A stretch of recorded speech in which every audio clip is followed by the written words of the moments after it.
जय हिंद दोस्तों। इतने अच्छे बनो कि दुनिया चाहे या ना चाहे तुम्हें नजरअंदाज ना कर पाए। हाँ, आपने सही सुना। इतना बेहतरीन बनो कि लोग चाहकर भी आपकी मेहनत, आपका टैलेंट अनदेखा ना कर सके।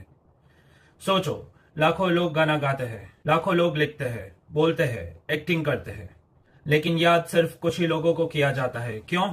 क्योंकि उन्होंने इतना अच्छा काम किया कि दुनिया मजबूर हो गई उनकी तारीफ करने पर। स्टीव मार्टिन ने कहा था, be so good they can't ignore you. मतलब यह है कि सिर्फ मेहनत ही नहीं, बल्कि इतना दमदार काम करो कि रिजेक्शन, नकारा जाना सब पीछे छूट जाए। शुरुआत में लोग हंसेंगे, कहेंगे ये क्या कर रहा है, कुछ लोग मजाक उड़ाएंगे, लेकिन जो लगातार मेहनत करता है वही एक दिन चमकता है। और जब वो चमकता है तो वही लोग तालियां बजाते हैं जो पहले हंस रहे थे। दुनिया को फर्क नहीं पड़ता कि तुम कहां से आए हो, बस ये मायने रखता है कि तुम कितने अच्छे हो।